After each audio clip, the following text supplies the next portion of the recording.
Bluetooth use करेगा नहीं वो करेगा राइट क्लिक करना उसको मिलेगा राइट क्लिक करके कंट्रोल का प्रेस करें कहीं भी कंट्रोल करो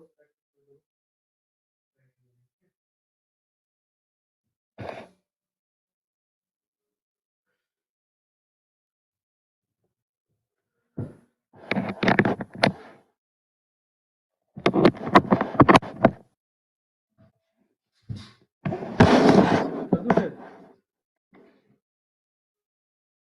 ऐसे जो है इसके सेव कर दो कमेंट्स को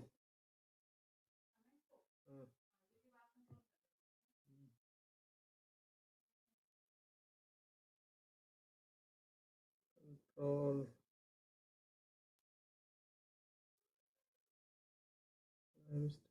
कंट्रोल रूम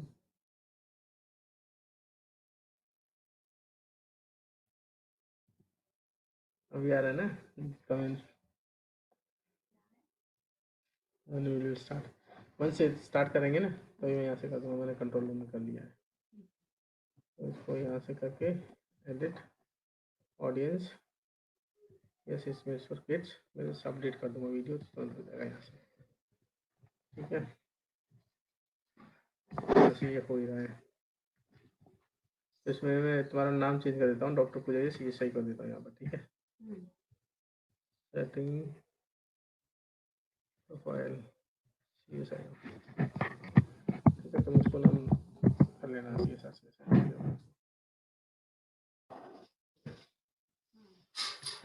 इसको कर लो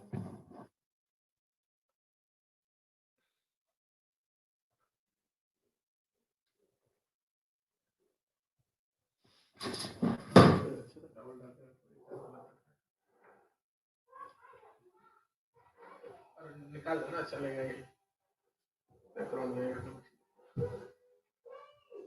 नहीं ठीक है ठीक है ठीक है ये तो आएंगे ना आप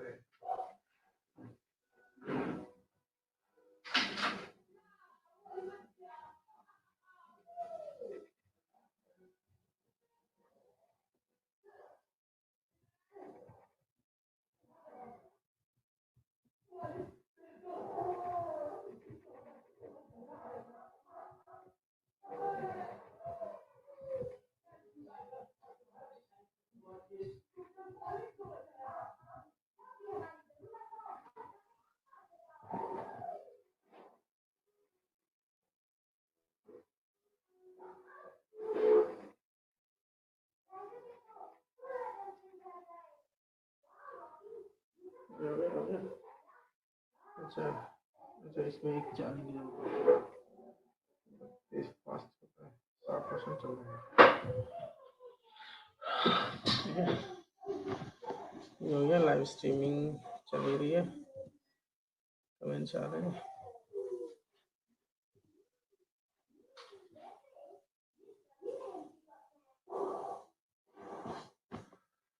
वाइल्स कंटेंट व्यूअर्स हो गए 12 ऑलरेडी आ गए 25 आ गए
नानू क्या कर रहा है वहां से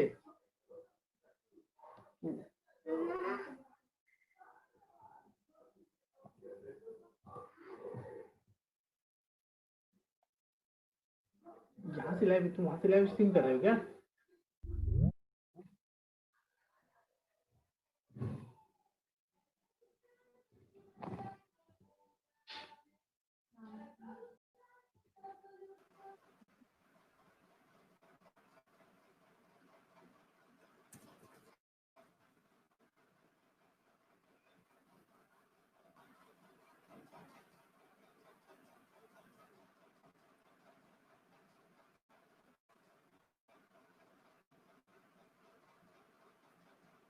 Hello.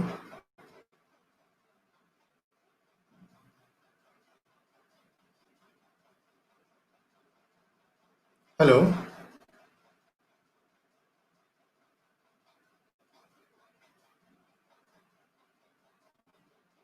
Hello.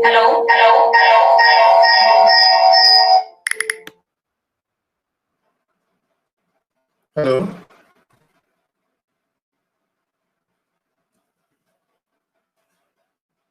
Hello. Yeah, Pooja. Yeah, Dr. Ram, can you please share your screen first? But you are not sharing it from there. No, I now cancelled it. So Okay. if there is any problem, I will share from my side. So that is as a backup. So first share from your side. Sure, I will do that.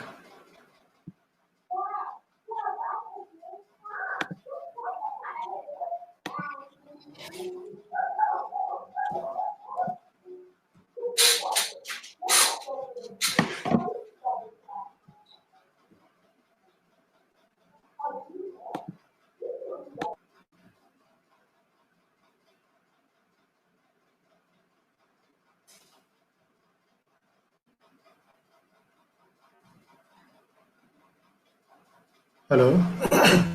Yeah, Dr. Ram, please share your screen. No, but today in this Meet application window, I don't see the PowerPoint. Now go to your left corner. Yeah. Share your screen. Yeah. Then application window. You have to first open your presentation, then only you can see in application window. Yeah, application is open. Okay. So what you have Yeah, to okay. do, application It's window, you coming. can, It's coming. yeah, it's coming. Okay.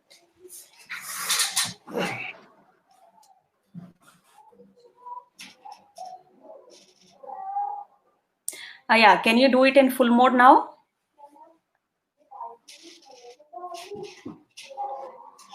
Yep. I need to also go to YouTube, right? It's streaming on YouTube now. I don't have to do anything from my side.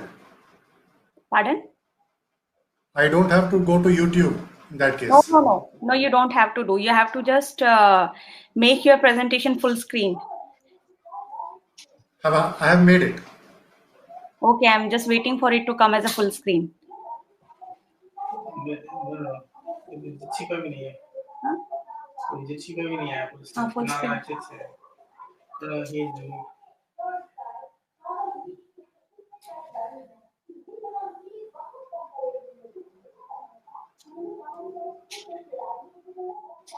Dr. Ram, Yeah. your presentation has not come yet. I have it in the full screen and I have shared it also. Okay, let me wait. Otherwise, what you do, you join again and then share. Okay. Yeah. Okay, fine. Then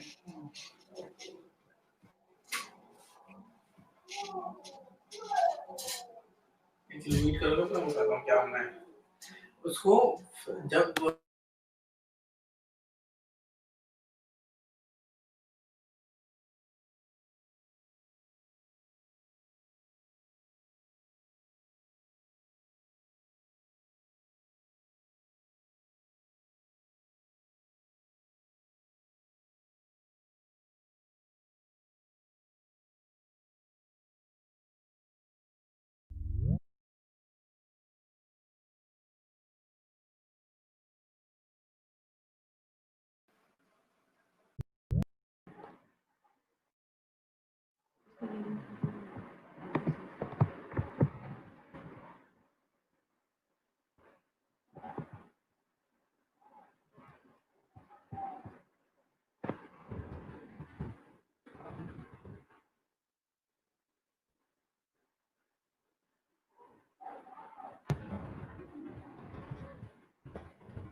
Yeah.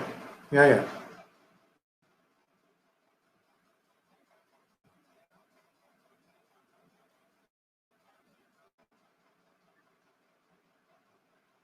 Camera is switched off.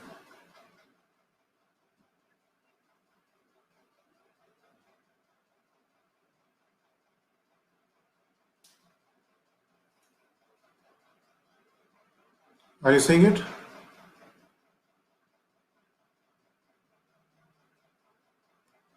Okay.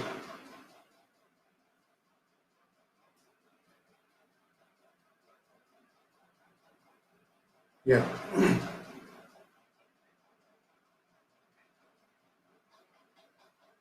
Fine. Okay. Take. Okay. Fine. Thank you.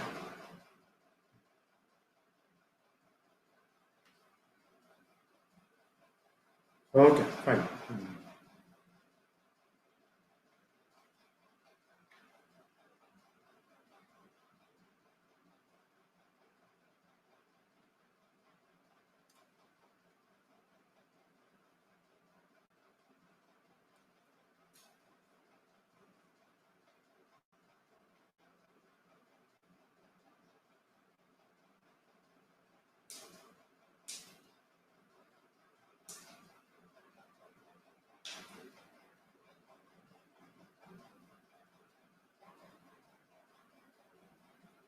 Yeah. So I welcome all the participants again in this Jigyasa Science webinar being organized by CSIR in collaboration with INEAS. The series is Let's Talk Science, What, Why, and How. So under this series, like I told, we are covering various lectures on topics related to general science, syllabus, popular science, career in science, ICT in science education, science history in India.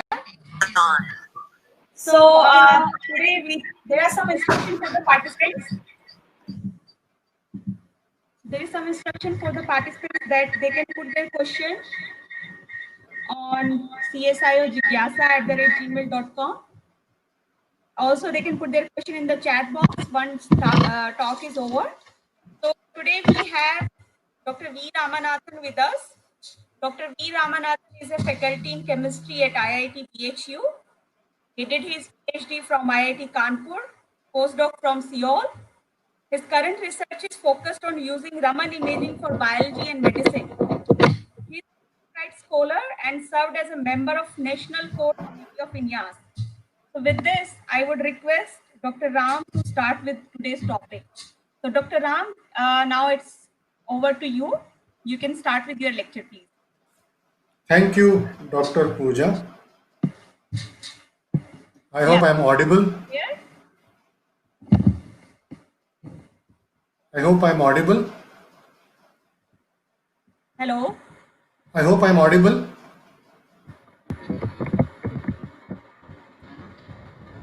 Hello. Am I audible? Yes, you are audible. Yeah. Okay. So thank you, Dr. Pooja, for organizing this wonderful lecture series. A very good afternoon to one and all. It's indeed my great privilege and a nice opportunity for me to spend my time in this lockdown period by interacting with so many young students right sitting from my home. So thank you once again, CSIR and Dr. Pooja specifically. So today the topic that has been given to me is to talk about career opportunities in science for students. I'm given that the target audience is mostly high school students. So I've divided my talk in such a way that I'll first give you some statistics about our current scenario in the country regarding opportunities in science after your school, and then maybe giving a few examples followed by questions, because I would like to answer as many questions as possible in this, and I'll try and see if I can answer your queries. So let's move on. I would like to begin with this quote. which is, I read out, science is a wonderful thing if one does not have to earn one's living at it. One should earn one's living by work of which one is sure one is capable.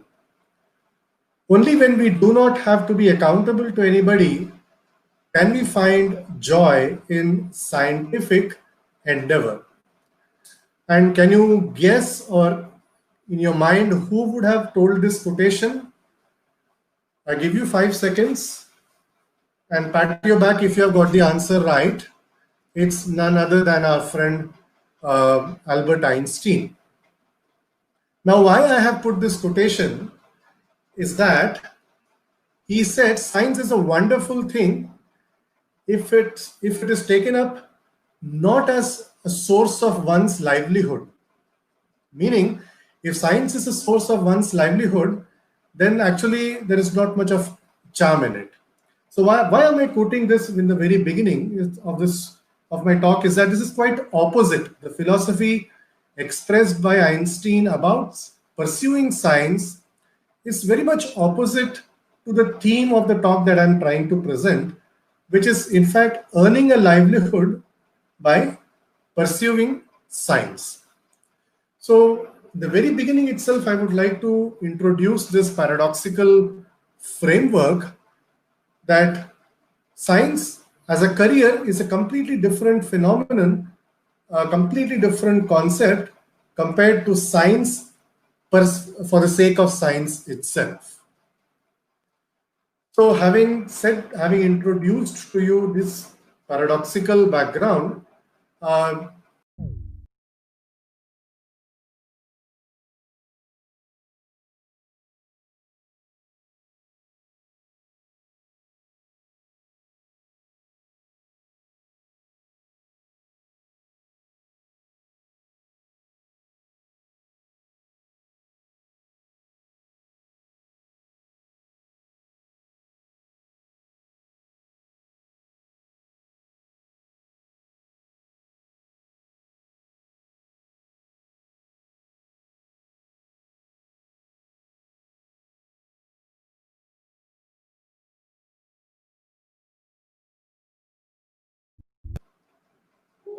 Live streaming is on.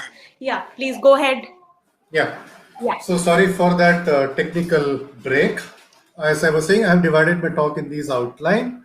So secondly, I will be discussing about academia versus industry, specific focus on career path, followed by a very brief introduction to what are the international opportunities right after different stages in your career.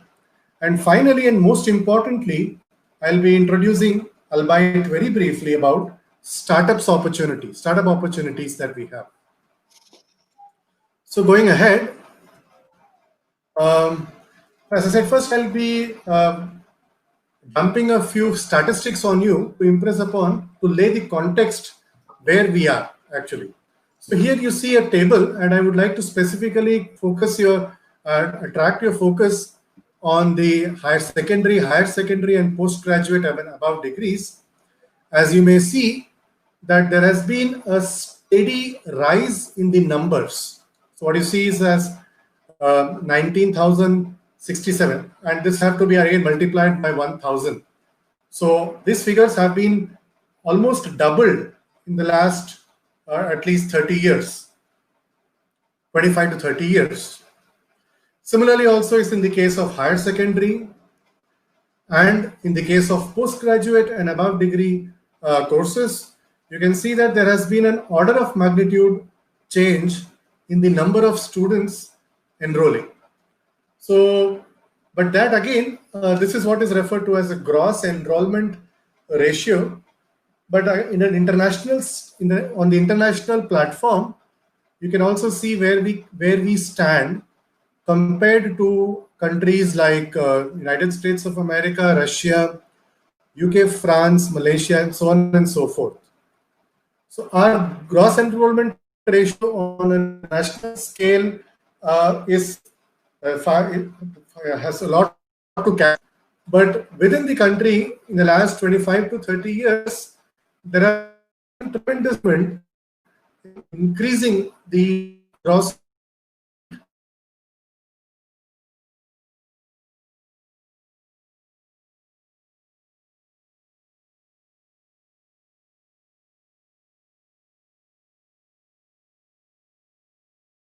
as was apparent in the previous table. This is again the bar chart, that there has been a jump in from 10 to 15%, and the number of higher education institutions have also more or less doubled, say from 29,384 in 2006 to almost 46,430. So as of 2016, this report, if I'm not wrong, is taken from 2015 and 16. As of 2016, there are around 120 million students in higher education.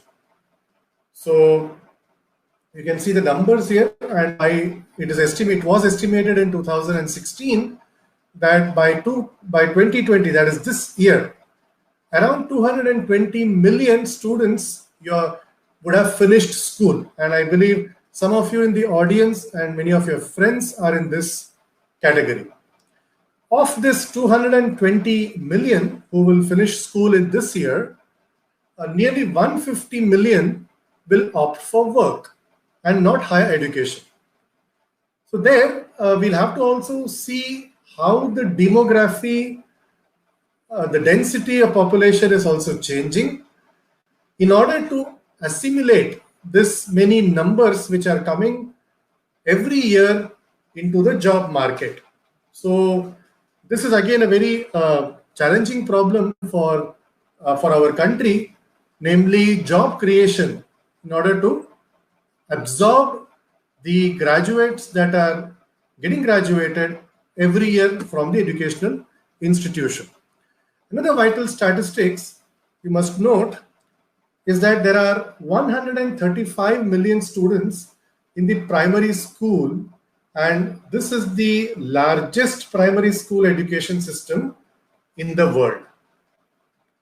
Okay, so why I'm giving you the statistics is you'll have to look at it from a futuristic perspective. If these many students are in primary school today, after a decade, they'll be finishing their school and perhaps even their college.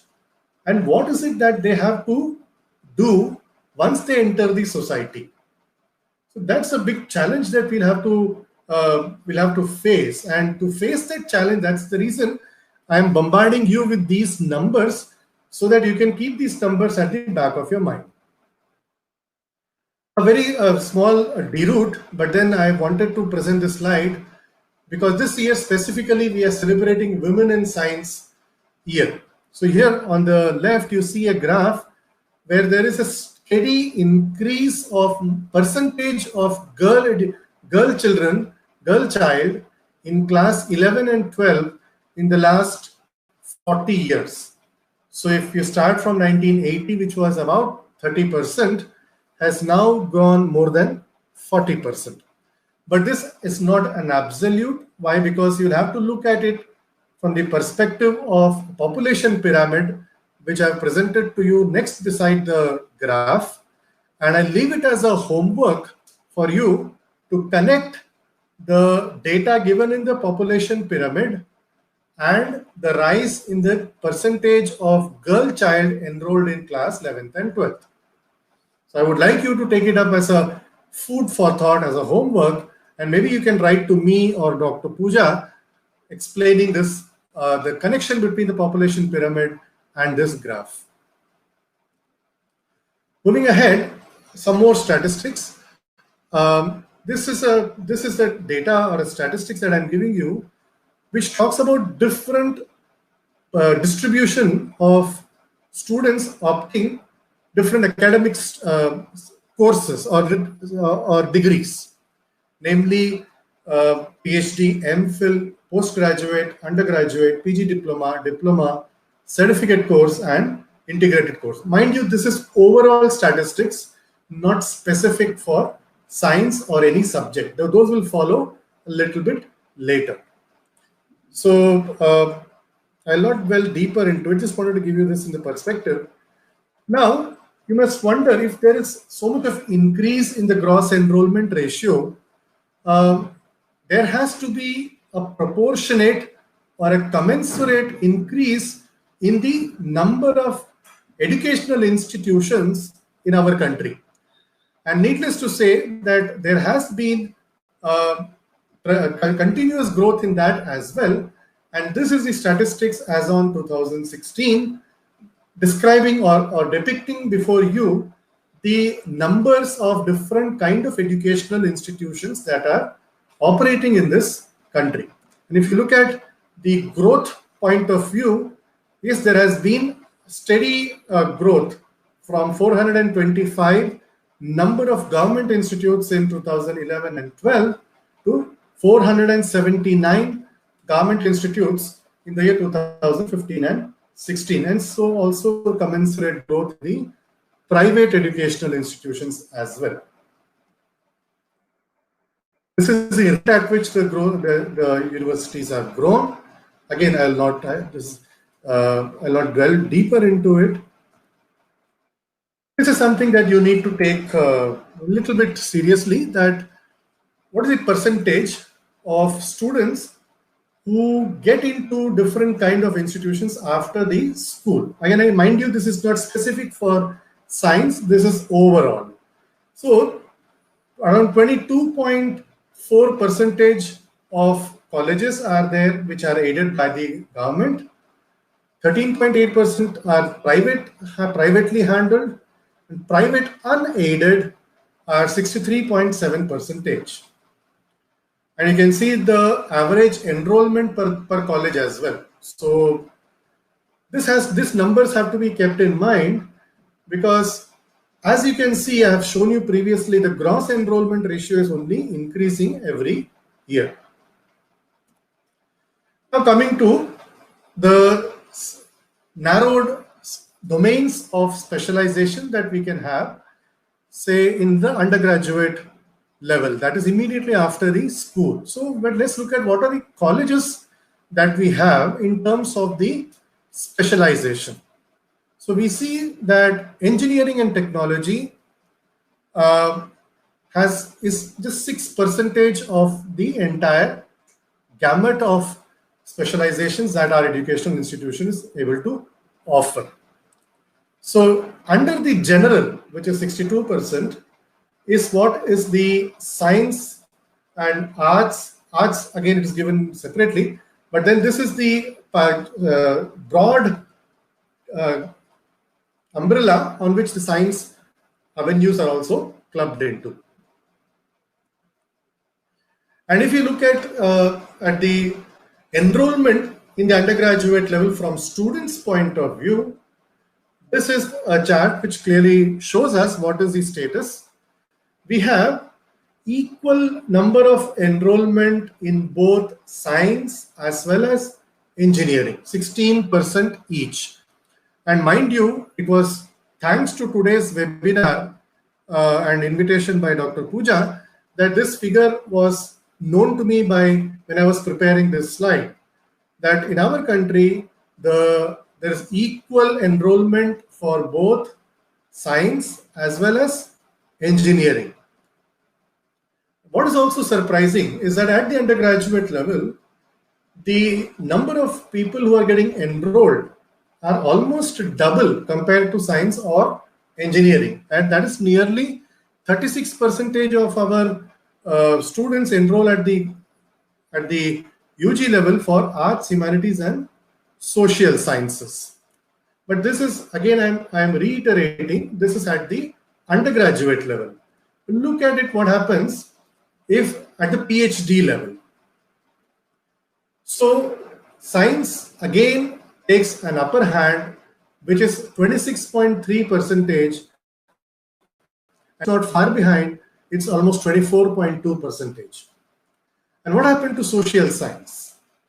What was in the earlier slide that we see, that in the undergraduate level, the enrollment is 36% in the arts and social science, whereas when it comes to the PhD level, the enrollment in the PhD for social science gets almost half compared to science or engineering. This is again an exercise for our common sense as well as a little bit of research to see what is happening to all the undergraduates after the UG course is finished. Where is it that these people are going?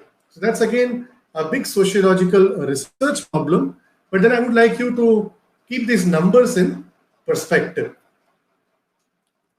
So, okay, so now these I showed you the colleges with or higher education institutions with respect to the specializations that they offer, as well as I showed you what is the preference by the students after they finish the school. Now the question comes, what is the financial viability? How are they sustained? So there are different ways financial support that is given to different strata of students, which are external fellowships and scholarships. Like every institution will have some kind of an endowment through a philanthropist or an industrialist. Then you have research and teaching assistantship, which happens at some institutions towards the end of the undergraduate studies. There are universities, fellowships and scholarships, which are again very specific to those individual universities and organizations. Then you have government funded scholarships and you have student loans, revolving funds. So these are different financial options that you have for pursuing higher education in general after your school. But specifically with respect to science, that if we can narrow it down. So we see that in science, normally after the 12th, people will opt for the courses that I have listed in the first 7 bullet points. And mind you, these are not exhaustive, they are not limited, they are just indicative. So we saw earlier that there is equal number of enrollment in both science and engineering, but somehow in our country, the science gets in the psyche of the people. Most of the people who opt for science in the 11th and 12th will directly first aim for cracking the JEE or their respective state engineering exams and get into the BE or the BTech program.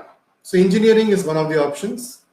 Then you have medicine, then you have pharmacy, you have veterinary science courses, then you have pure science courses, which are either BSc courses or integrated MSc courses. I want you to pay attention to this last bullet point there, which I have put with question marks, that is coding options. I have not included in this slide, but I would like all of you to go into the website of one company called Zoho, Z-O-H-O, which is there very deep south in the southern district of Tamil Nadu called Tenkasi. And that's a very unique unique kind of an organization, I would say, which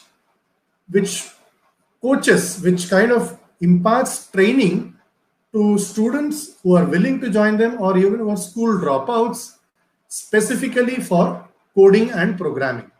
So they have their own pedagogical ways of imparting this training, so much so that in a span of 1 or 2 years, they turn out very good programmers who are absorbed in the same organization called Zoho, or give tough competition to the other usual graduates from other universities and colleges. So although I have not put it in the slide here, but again I repeat, this is Zoho. So this is something very new that has come up in the last, I would say, in the last decade. So where during the school or even just immediately after the school, you have avenues for getting into a career path about coding and programming. But the next bullet points that I've shown in this slide are something that are not immediately after your 12th, but they are after an undergraduate degree that you have got. The topmost priority in that, where most of the top scoring students aim for, is the civil service examination. Then few of them go for the management route. Some of them take interest in pursuing the law. There are even institutes like IIT Kharagpur offers a law degree after you have completed your BTech, after you have completed your engineering degree in the undergraduate. There are a lot of students in our country who would have pursued science in their undergraduate, but later they would have fallen in passion, they would have acquired a passion for economics. So they choose a career path by pursuing for chartered accountancy or ICWA or actuarial sciences, or some of them even go for appearing for examinations in banks and several PSUs. But mind you, these 6 that I have listed, which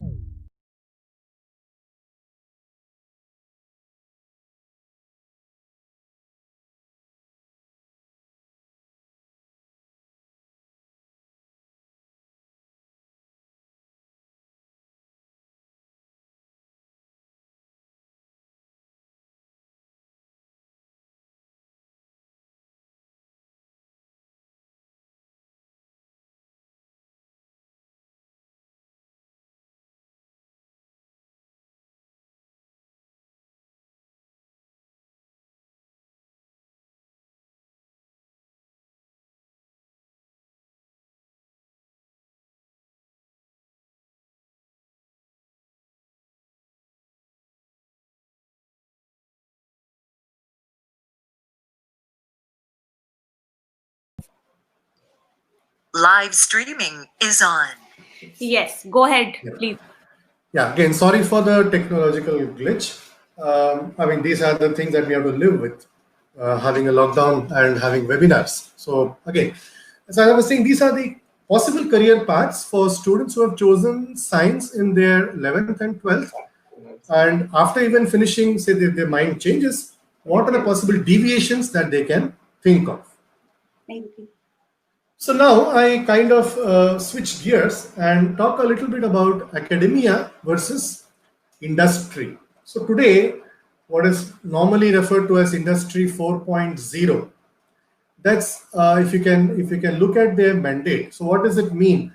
I know that I'm addressing school students here, but still I would like to inspire you to think where you're going to see yourself, say 5 years down the line or even 10 years down the line. So today, while you are in school, we are experiencing something called Industry 4.0. By the time you will finish your undergrads, I'm not sure what kind of new scenario we will be encountering as of today's status. What does today's industry demand from the graduates that we are going to produce? Broadly, the manufacturing smart technologies is one major chunk. Connectivity smart technologies, the second major chunk. Computing and big data. So these are the 3 broad categories in which the industry. I have taken this data from Confederation of Indian Industry, CII, whose analysis is being done by the Deloitte, and the website address is given to you right below. If you carefully look at it, in the first chunk at least, advanced materials, additive manufacturing, you can see that there is some kind of link between what we pursue as quote-unquote science subjects and the industrial requirement. But if you look at other fields, you may immediately not be able to see the connection between science and the industrial need, but take it from me that all these 3 major chunks that the industry requires from our graduates requires a strong foothold in science. We are in an era where number of fields have got merged. They have interdisciplinary fields. We have multidisciplinary fields. In such a case, it is very easy for us to get carried away in this mela of multidisciplinary field. So how to kind of stay afoot and yet respond to the industrial requirement? The success mantra there is very strong hold on fundamentals, because common to all these major three requirements by the industry, science is inevitable. So if you have strong holds on the fundamentals, you are going to in the science. It from me, you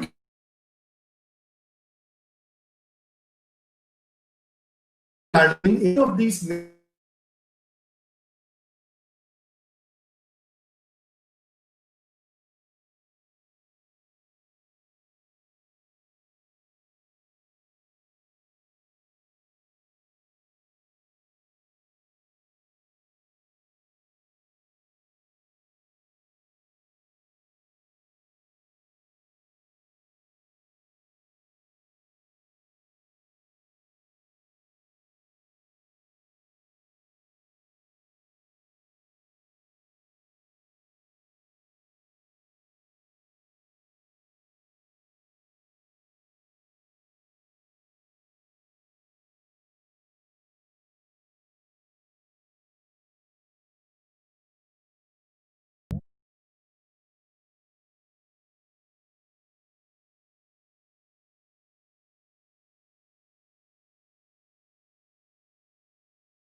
So, dear participant, we are facing some issue. Just hold for a second until we resolve this.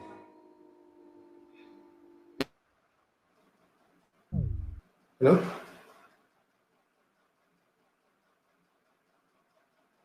Hello? Can you hear me also in the mic? Can I continue? Yeah, so we are continuing with the presentation. Dr. Ram, please. Okay.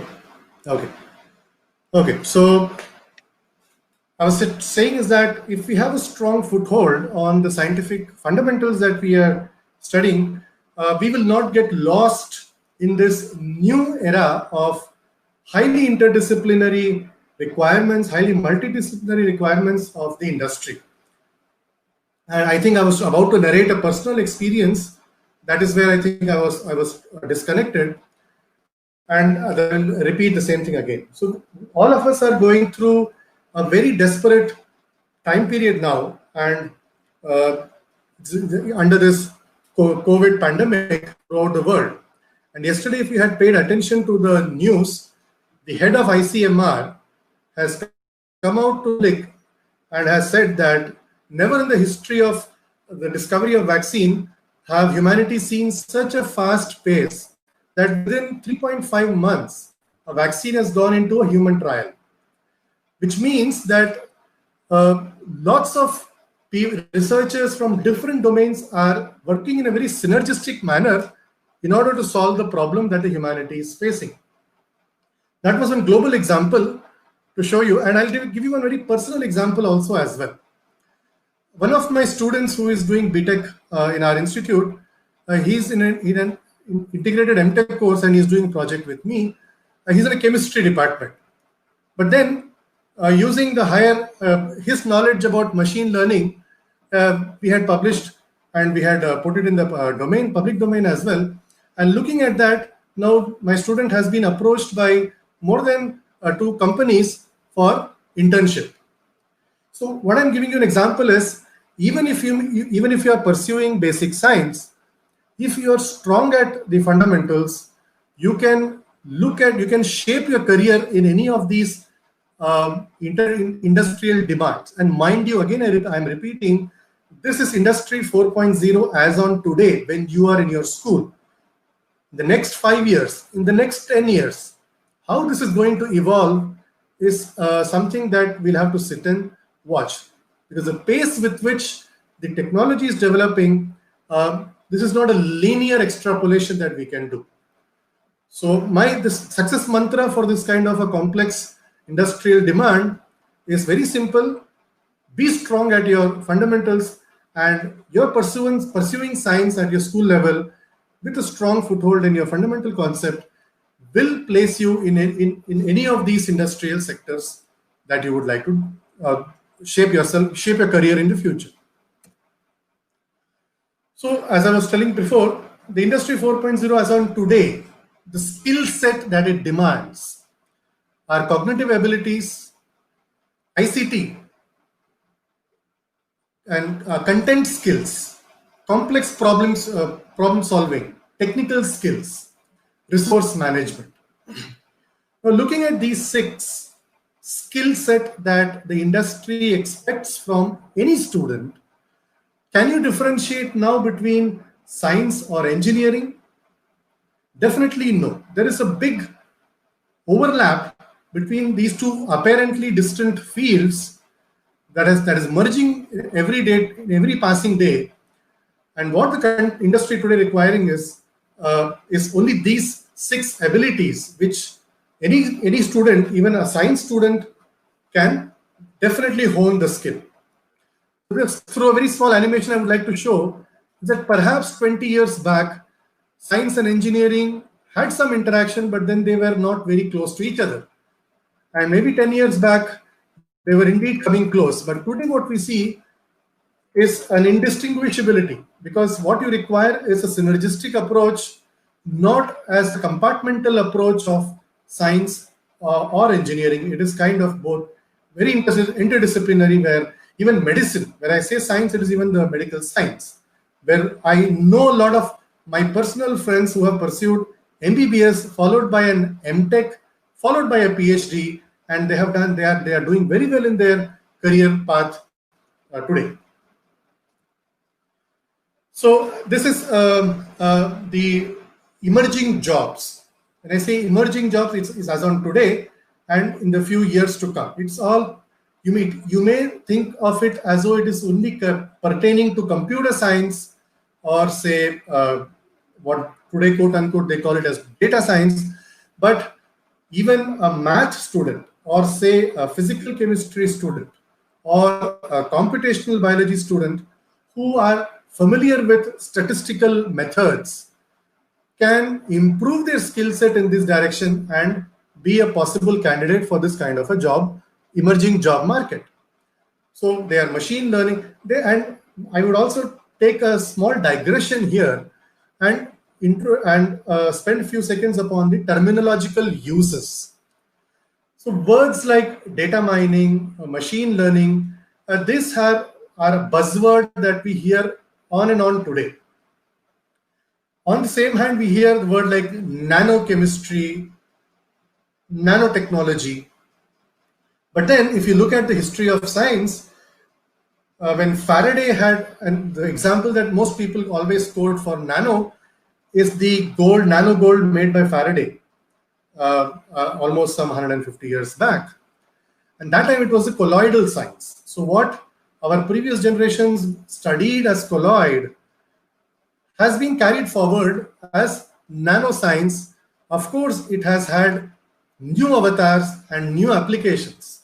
But what I'm trying to say is that several of these things have been done in the past by different terminologies.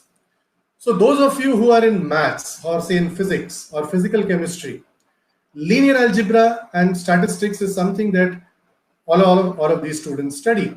So most of the techniques that are employed in machine learning today, what we call quote unquote machine learning, are coming from the domain of linear algebra, higher statistics, and of course differential equations. So again and again I'm trying to drive home the point that once we are strong in some of the fundamentals, acquiring or fine-tuning them at a later stage for responding to industrial requirement will not be a problem. International opportunities. So in the previous slide, what I had actually tried to say was the industrial opportunities in science that you can think of, but those are predominantly after your UG careers, after you have taken some degree in the UG.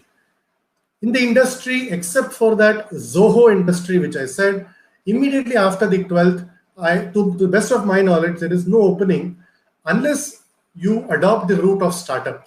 That I'll come towards the last of my slide. Right now, but in this one slide, I would like to briefly tell about international opportunities, which are immediately after school. So there are a lot of higher education institutions in abroad. All the countries, mostly the Indians, prefer to go to developed economies like the US, Europe, some of the European countries, UK, Australia. And most of the students who opt for their studies abroad right after school or right after their graduation are those countries where the lingua franca is English. In other words, where the medium of instruction is English. And hence, some of the European universities, although they have medium of instruction in English, because of their national languages, namely German or French or Spanish, some of their institutions are not that much opted compared to institutions in US, UK, or Australia. Of course, you have other factors also favoring some nation and not favoring some nation. That is to do with the immigration policies of those nations and our foreign policy relationship of our country. But I mean, I'm not going to deal into that. But coming to the point here, what I'm trying to say is, immediately after school, especially for the science students, there are opportunities in countries where you can apply for and seek an undergraduate course in a foreign soil. And definitely there are a lot of opportunities after the graduation program where you can apply for another undergraduate program or a master's program in a foreign soil. And after your post-graduation, normally people will go for a PhD in the foreign soil. There are very rare cases where you have done a postgraduate in India and you do a double postgraduate. That is, you do once again an MS in a foreign country. And if you have done a PhD in India, you will be obviously going abroad to do your postdoctoral research. In the passing, I would also like to mention that immediately after the school, securing an undergraduate seat with scholarship in a foreign soil, although available, but the percentage is very minuscule, which calls for a hefty financial support from the student's end who is seeking an admission for an undergraduate course in a foreign soil. Having said that, in the foreign soil also, there are different kinds of institutions, government funded, private, and one has to do a thorough research about the integrity of the foreign institute before investing your time and money for seeking your educational career in a foreign soil. There are lots of websites which specifically cater into, which give a database about different kind of universities. I mean, those of you are much interested, you're free to contact me. And on an individual basis, I would like to give those websites. I didn't want to put it here. Otherwise, it may appear as though I'm promoting some of those sites. That impression I don't want to give. Having said that, finally, I would also like to say that after the undergraduate level, different countries have got fellowship programs. The government of different countries. The few that I know of are the DGF of Germany, BKS program of Korea. Then you have USIEF, United States India Exchange Student Fellowship. So under the USIEF, you have multiple fellowships, and Fulbright is one such thing where it caters to Indian students right after their undergraduate level itself. Anyway, so I will wrap up about international opportunities here, and that brings me to my final slide about the startups. This is something that we have been hearing in the last 5 to 10 years, and every passing day, the government is insisting or paying more attention on people becoming entrepreneurs, people having their own startups. I'm repeating the statistics that I started with, which said that there are 135 million students in the primary school as on 2016. The statistics is as on 2016. And I showed you the population pyramid as well, which means in 10 years down the line, there will be more number of graduates who are coming out. So what is the wherewithal of either the private sector or the government sector to give a livelihood to these graduates? Some of you who are sitting in the audience also will come into that bracket, say after 5 years. So the fire or the kind of rage which started in different country, and our country is no lagging back in this entrepreneurial enterprise called startups. We have had startups from a very different sector, and why the startups are important is looking at those statistics of our school and higher education, number of higher education. The future is that if we secure the job all by ourselves, as we say in Hindi, apne पैरों में खुद खड़े होना. This muhavra we have been having, this phrase that we have been hearing from a very long time. But this startup is the economical translation of that, Hindi muhavra, खुद के पैरों में खड़े होना. So you can think of startup in different sectors, either service sector or product sector or manufacturing sector. And it can be from any small product to a large enterprise. So there are examples of galore of very successful startups. And I should also caution you at this point of time that the success rate of startup is something that is not very encouraging as on today. That the success rate, as I'm told, I have not verified the number, is in single digit percentage. That for every one successful startup, we'll have at least 90 to 100 unsuccessful startups. But that has not discouraged our young risk-taking population from entering this sector of startups. These are some statistics pertaining to the startups, and as you can see, India is just the third position in terms of the number of startups that have been growing in our country. What was projected, this you can see that there's 75% of jump compared to 2015 to this year. The geographical spread of these startups, you may be wondering, why am I talking about startups to students of science? See, what happens is when we are students in 12th, okay, our immediate next goal, short-term goal, is to secure a college admission, and that too in a good reputed college admission. Immediately after that, we'll be worrying about placement. will have to sit for, and the immediate short-term goal would be to earn a good salary. So what has happened is, in the last at least 40 to 50 years, we have all been trained. Most of us have been trained, including me. I am not an exclusion in that, to have only short-term goals. Okay, agla kya, agla kya. What is it that is in the next 1 year? And in most of our cases, it has been driven by an external force, either through the parent or through some connection of our family who will guide us. But the startup is I call it as a disruptive technology, where it gives an independence to for a student to think and chart out a career path, not just the immediate short term of 5 to 6 years, but on a long term. And science students are at equal demand compared to engineering students in this. And for that matter, arts and social science students are no bad in this case.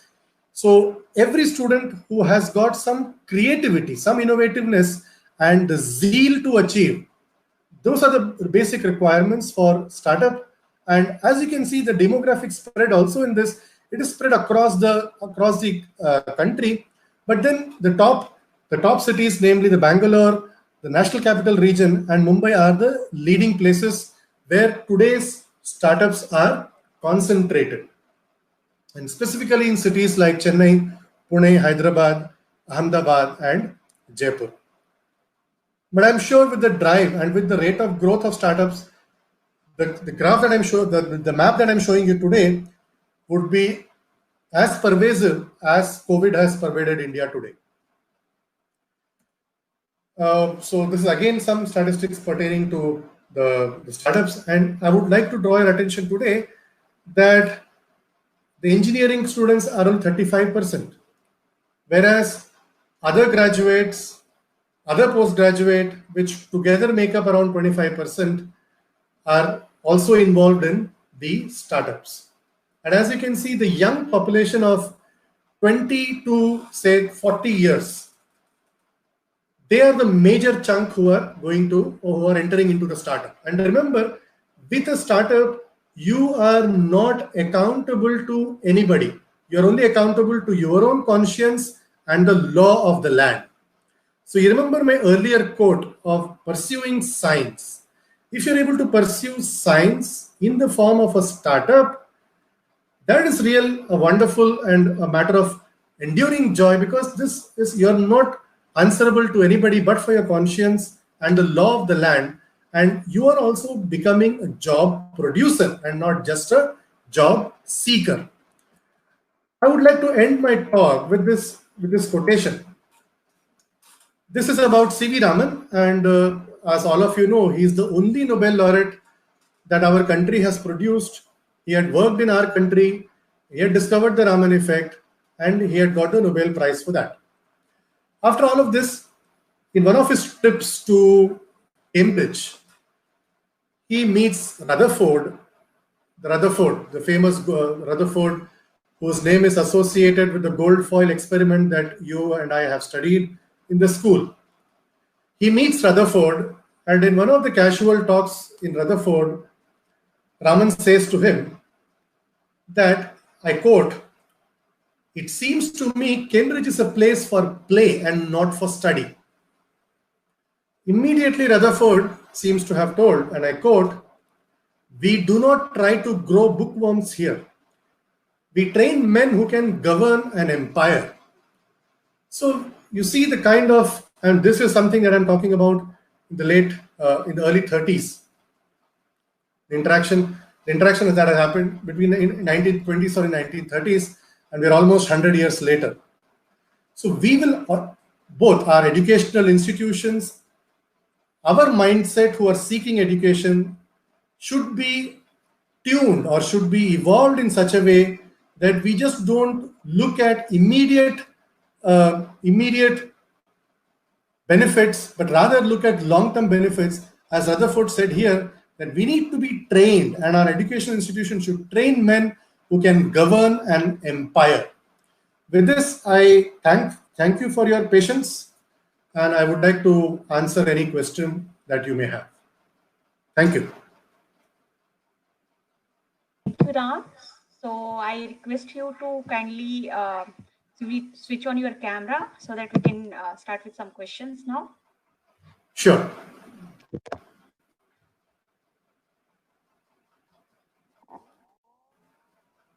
can stop sharing.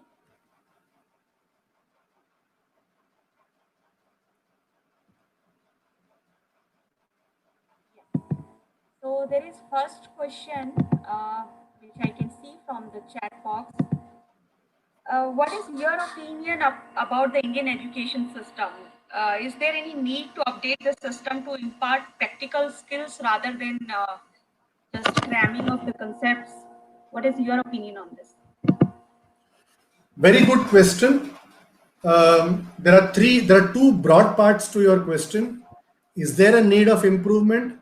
Yes, and a very loud yes. And cramming versus practical skills. Of course, cramming helps only to clear exams. But clearing exams is not going to set your career. So practical skills are indeed heads and shoulders above the cramming skills. Cramming skills can only take you to a small level of clearing exams. But of course, practical skills are needed.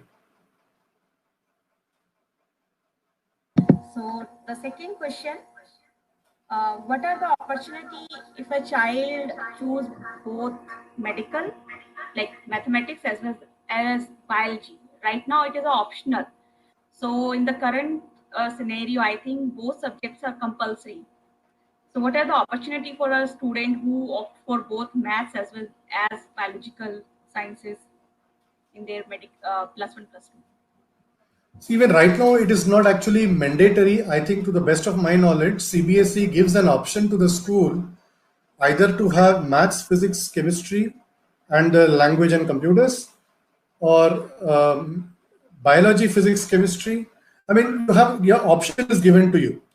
But then if a student has opted, say, maths, physics, chemistry, biology, and the language, it is like securing either a seat in engineering or a seat in medicine. With that is the aim with which you are getting prepared. But I would say if you are able to take up that stream, you are at a much advantageous position.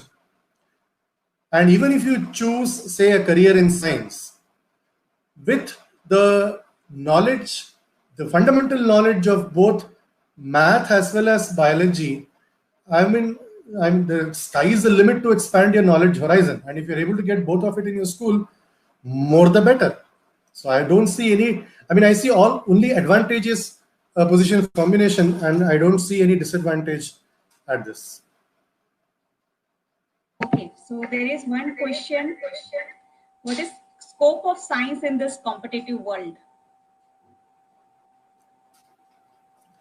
So I think I'll take it up as a failure of my webinar, because all along for half an hour at least I was trying to say that even a field like data science, a science student has got a maximum opportunity.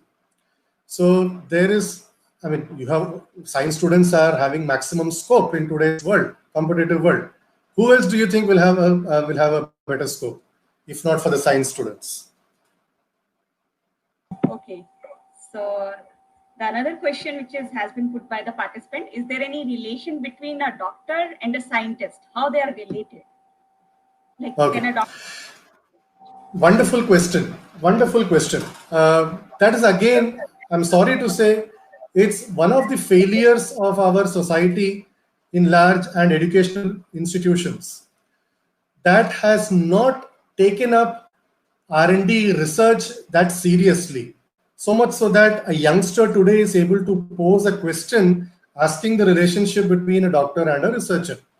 Mind you, no good medical school is of worth its name without a research background. Today, you are able to come out with a vaccine for pandemic, COVID pandemic within 3.5 months. It is purely because of research. So it is very much, okay, what is now a doctor. You finish an MBBS degree, then you start practicing. Those of you who want to become specialization, you go after MBBS, you do something called an MD or an MS. Then those of you who want to even still further specialize, you go for a DM. And even when you're doing MD or an MS, you need to submit a research project, a research thesis you have to submit.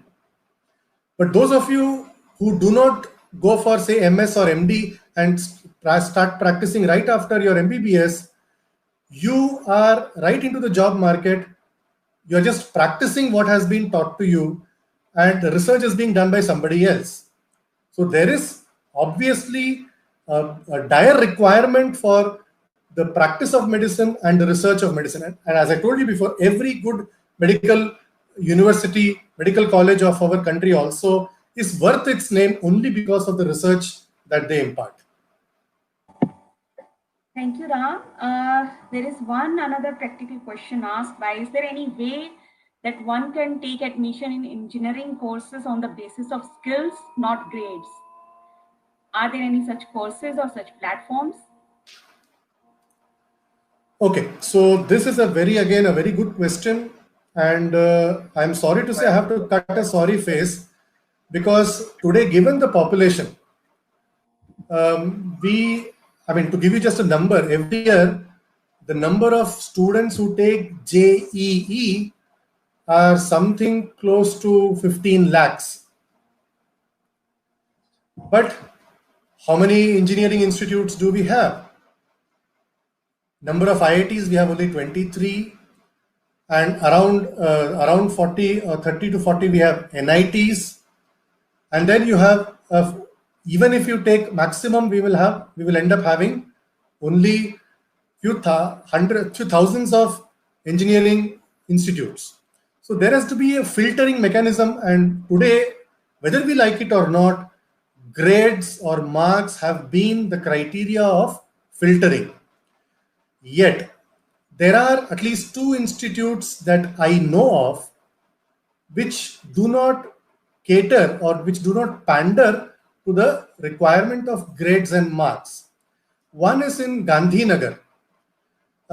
It is called Ahmedabad Institute of Engineering and Technology. I'm not very sure of the name, but it is in Gandhinagar, where they have a different philosophy of recruitment, or different philosophy of admission altogether. They don't rely upon the mark. One can go through their website, Ahmedabad Institute of Technology, if I'm not wrong.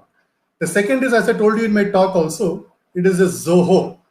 They also do not look at marks or grade, but they look at the skill set and aptitude. Thank you, Ram. So one more question is how the engineering courses, which engineering courses are helpful for the government jobs? So this is some participant, how they can be to fetch the government job, because in India, getting a government job is a big craze, you know that. This question again makes me a little sad. Why? Because I am addressing to school students, and even now I see that the crave, the passion for getting a government job is fresh even in the younger generation. So that is something which tells that the government jobs are lucrative, and at the same time it also tells that our mindset has not changed. Our society is not ready to get out of that inertia of securing that safe and secured government job. Having said that comment, answering your question, well, there is no one particular engineering thing that will secure you a government job. Say if you do a BTech, then you can get into the engineering services, which are specifically held for engineering graduates, and any branch of engineering students can apply for that. Then you can become a civil servant after that. Or you have options in PSUs, like railways and other oil and energy corporations of our country, which are also PSUs. So where chemical engineers are more in demand, electrical engineers are more in demand. Control, wherever you have control requirements, all these engineering, the evergreen branches of engineering are in demand. For CPWD works, Public Works Division, PWD works, you have civil engineering that is in demand. So there is no one answer to this. Depending upon which government sector you are looking for, that engineering branch will be of importance. Okay, Ram, thank you so much for answering it. Although you in your presentation detail what are the career option in science for school students, can you just brief, like other than engineering and medical disciplines, what are the option in the basic sciences after +2? Because all the students mostly they don't qualify, like some of them don't qualify. So what are the options? That's why in one of my in one of my slides I had, that's why after 12th you can go for BSc, you can go for integrated MSc. BSc you have in colleges, you have in universities, and through JEE ranking, if you have qualified and even if your rank is not for engineering, you have Indian Institute of Science, Education and Research, which are there at least in 7 to 8 places in our country, like Mohali, Kolkata, Berhampur, Bhopal, Trivandrum, Pune. These are the places where you have ISER, where you can get inside for an integrated MSc course right after your 12th class. You have in IISc also, very recently they have started an undergraduate program that is through a fellowship program. I think Kishore Vigyan Puraskar, KYPY program. That is something very unique that's in IISc. But otherwise, for after 12th, you have the option of BSc in any of these institutes that I have mentioned. You can take up veterinary science, but that is again specific for biology students, and those who have not opted biology, they cannot get into veterinary science. Paramedical sciences, that's again for, if you have had biology in your 12th, you can opt for paramedical science opportunities. Then you have ISI Institute, Indian Statistical Institutes, which are there in Delhi, Bangalore, Kolkata, and I think in Bombay also. They're central government institutes who specifically pursue statistics, course in statistics. That is right after your 12th, you can opt for that. Then you, I think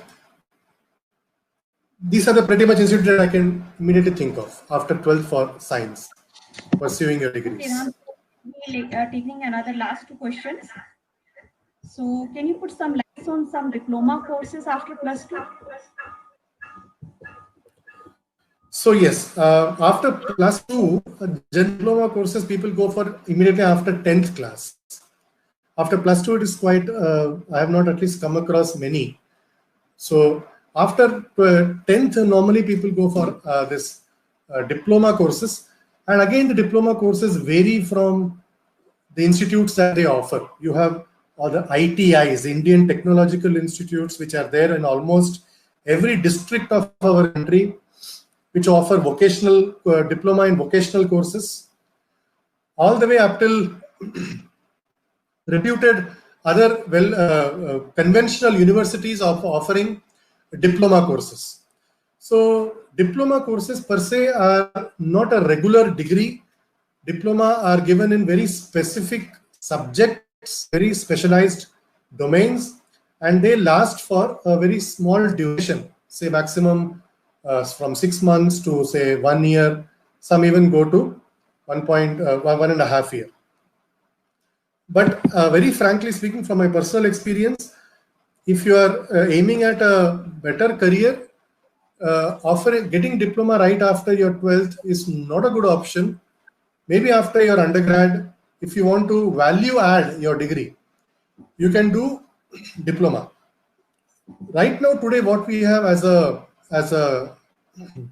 alternative for diploma is online courses or MOOC courses, massive online open courses. Our country, India, also offers a lot of MOOC courses through the portal called Swayam, SWAYAM. Swayam is a portal through which they offer MOOC courses. there are options for some courses. Have the options where even there is no restriction that you must be a college student to take those courses. Now, what are the benefits of those courses? What are the advantages of that besides knowledge gaining? I'm not in a position to answer that. Okay, Ram. So one last question maybe. So we can take other question in the chat box of this. Sure. Them individually. Yep. So clearing exams is important to get into various educational institutions.